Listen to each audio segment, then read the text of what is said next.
O P6, junto ao Citroën DS, foi provavelmente o carro mais ambicioso do século passado. Você sabia que ele foi projetado originalmente para usar motor de turbina a gás? Neste vídeo, vamos falar mais sobre isso, a história do carro, como é hoje dirigir e ter um desses como clássico. E por fim, qual seria o valor para comprar caso tenha interesse?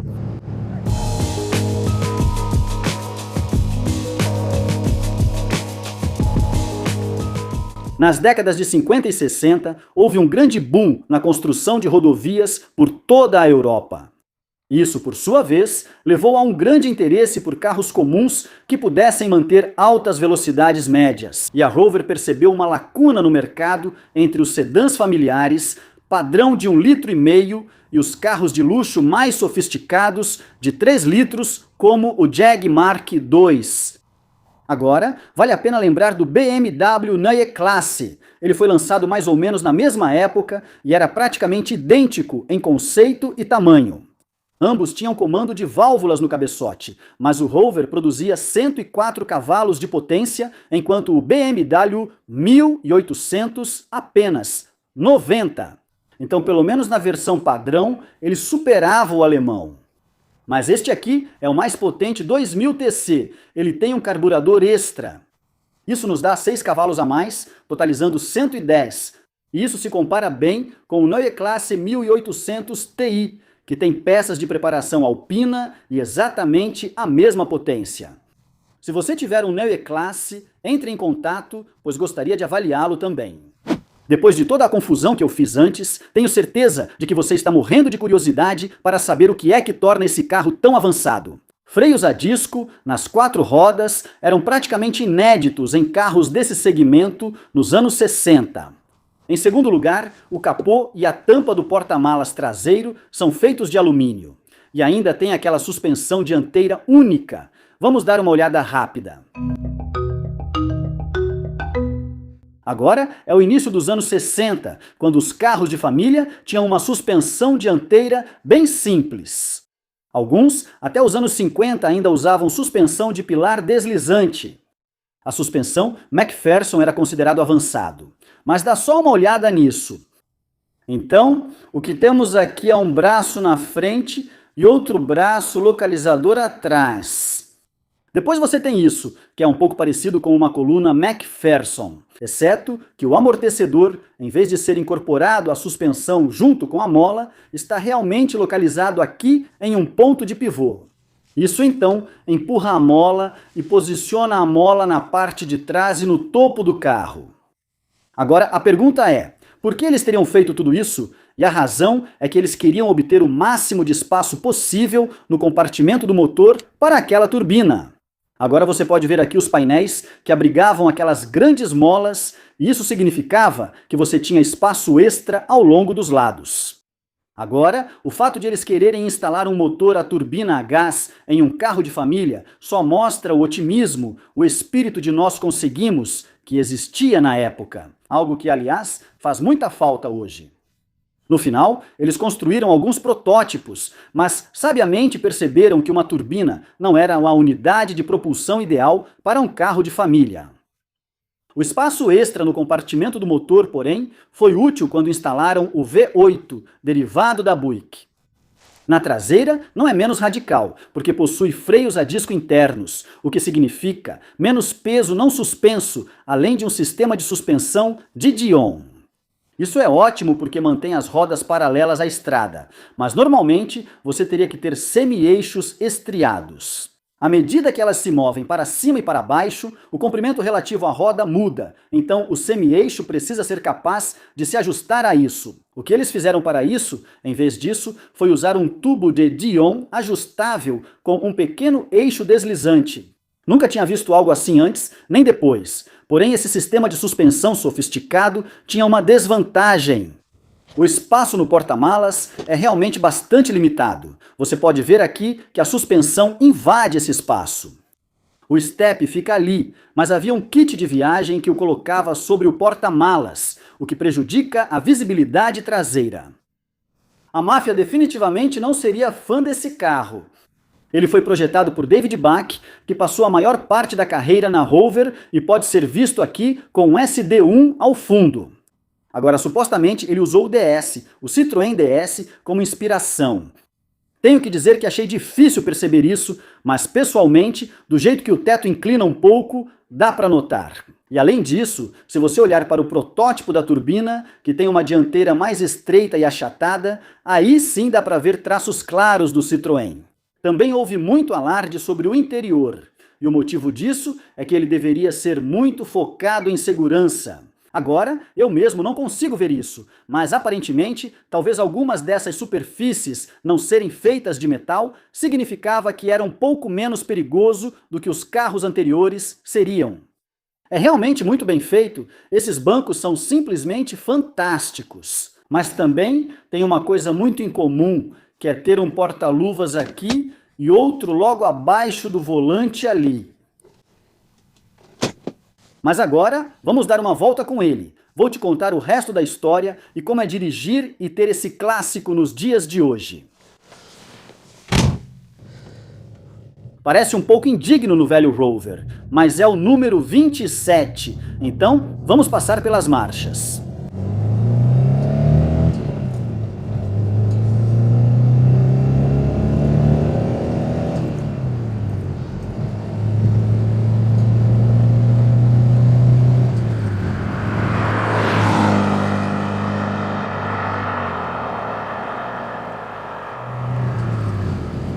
Câmbio de 4 marchas, e ele anda bem.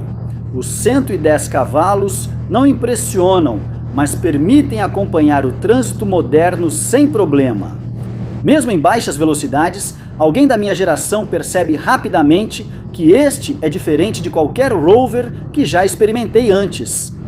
Há um elemento de qualidade aqui que, por mais que eu goste deles, estava ausente nos modelos mais recentes. Os controles são realmente bem calibrados, então a direção em baixas velocidades, como ao estacionar, é incrivelmente pesada, mas assim que você começa a andar, ela fica consideravelmente mais leve, mas ainda mantém um peso que transmite confiança. O câmbio também é bem pesado. Este aqui tem uma alavanca mais curta para dar uma sensação um pouco mais esportiva. Mas dá para perceber que ela vai direto para a caixa de câmbio. Não há nenhuma folga nas ligações. A embreagem é maravilhosamente leve e progressiva. E claro, você está nesses assentos acolchoados maravilhosos que mais parecem poltronas. E a condução simplesmente passa a sensação de carro caro. Eu realmente não sei como descrever de outra forma. A rodagem é simplesmente maravilhosa, é tão tranquila, o carro inteiro é tranquilo. E nessas velocidades também, eu suspeito que nas curvas vamos sentir um pouco mais, mas nessas velocidades ele controla o movimento da carroceria muito bem.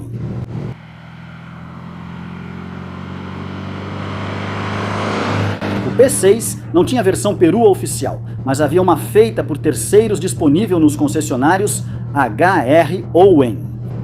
Segundo relatos, não eram bem feitas. Esses carros sofrem muito com ferrugem, algumas chapas eram presas com rebites. Além disso, custavam 800 libras, um valor alto. Um carro de 4 cilindros custava a partir de 1.400 libras. Então, a maioria das conversões era feita nos carros V8 e elas eram realizadas 12 meses após a compra. Assim, eles não precisavam pagar o imposto sobre essa parte da conversão, além do preço do carro novo. A Rover tentou vender esses carros na América do Norte, fazendo modificações como para-choques mais robustos e mais opções de série. Curiosamente, ele também tinha 3 entradas de ar na frente, mas, infelizmente, eles não tiveram muito sucesso. E eu acho que em 1971 eles retiraram o carro desse mercado. No verdadeiro estilo da British Leyland, como eles tinham muitas entradas de ar sobrando, alguns dos carros britânicos, anos depois, também apareceram com uma única entrada de ar no capô.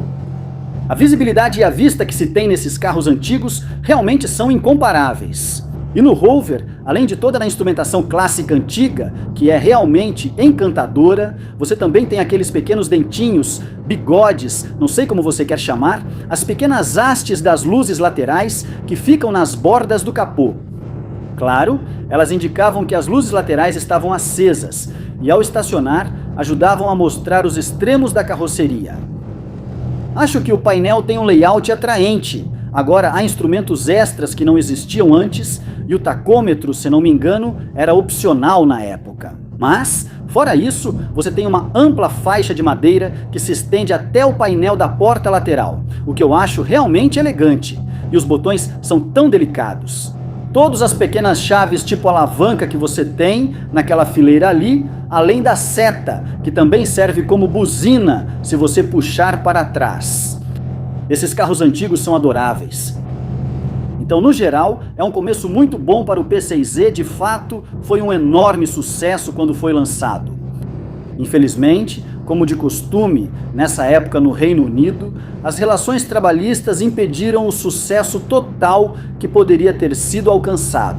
Em 1965, o então diretor-gerente da Rover, Martin Hurst, foi citado dizendo que eles poderiam ter vendido o dobro de carros do que conseguiam produzir. Isso ocorria devido às greves em andamento, principalmente as não oficiais, que eram mais prejudiciais. Os freios também são realmente surpreendentes para um carro dessa época, porque eles funcionam.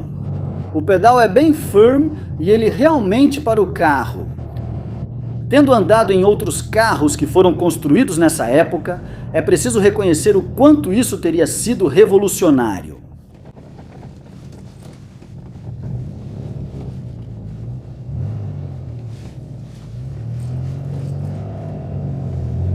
Lá vai mais uma esticada nas marchas. Está melhor do que eu pensei que estaria.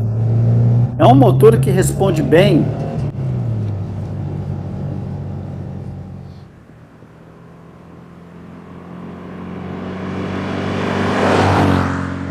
Acho que nas curvas mais fechadas, vamos sentir o lado negativo, suponho, daquela suspensão muito confortável. E, ok, de fato, quero dizer, ela é um pouco mole, mas sabe de uma coisa? Não é tão ruim quanto pensei, especialmente já que não há barras estabilizadoras na dianteira. O P6 era claramente um carro brilhante, tão bom quanto um clássico mais novo. E ainda assim, embora este último tenha significado o início da ascensão meteórica da BMW, este aqui, de muitas maneiras, foi realmente o fim da Rover.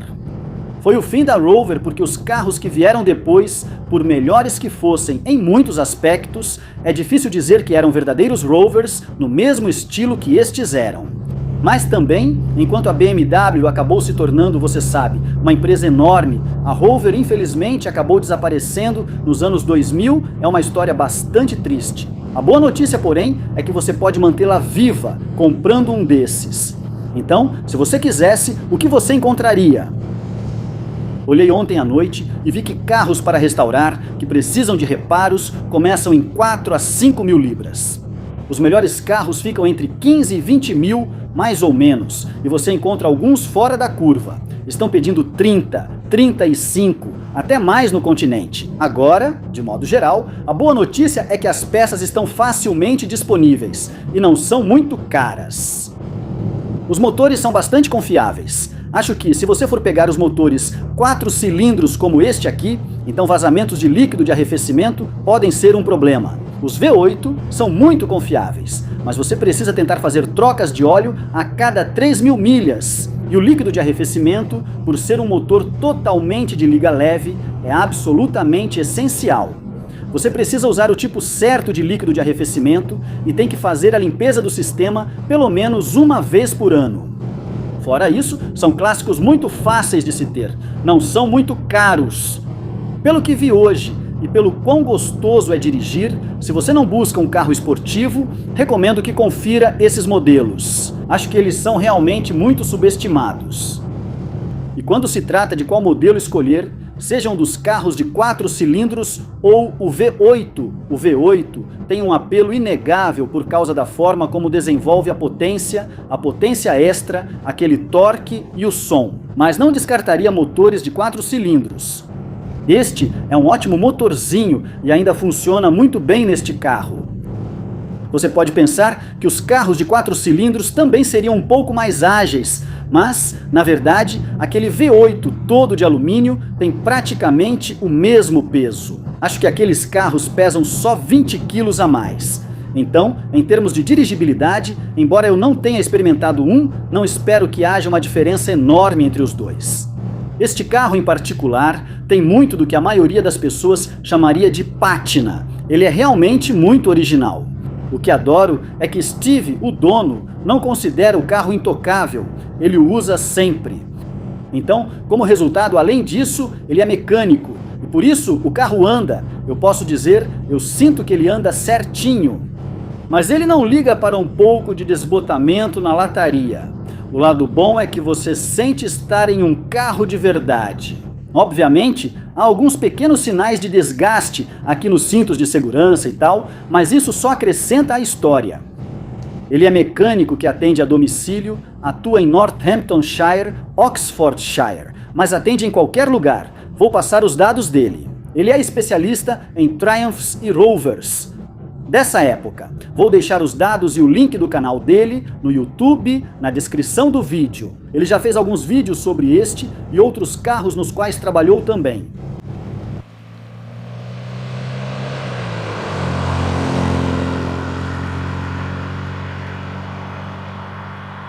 Ele permaneceu em produção até 1977. Nesse ponto, já tinham fabricado mais de 320 mil carros. Então, de certa forma, foi um sucesso. O problema foi que, especialmente no final da produção, quando estava totalmente sob o controle da British Leyland, as coisas pareciam ter piorado bastante. Tanto que em 1975, a revista Drive relatou ou deu o troféu para um desses como o pior carro da Inglaterra. Agora, ele tinha apenas um ano de uso. Havia rodado 6.000 milhas e nesse tempo ele já tinha passado por 3 motores, 2 caixas de câmbio, 2 embreagens e um chicote elétrico. É uma pena, porque o potencial desses carros, ou a forma como foram projetados e fabricados originalmente, era brilhante. Hoje foi um verdadeiro aprendizado para mim. Eu passei a realmente apreciar o que a Rover costumava significar, em contraste com o que ela se tornou. E é uma pena que tudo tenha terminado tão mal. Se você se interessa por essa era dos carros, dê uma olhada neste vídeo sobre o Humber Super Snipe. Isso é, novamente, uma tentativa realmente interessante dos britânicos de tentar sair de suas limitações. Obrigado ao Steve por trazer o carro e principalmente a todos por assistirem.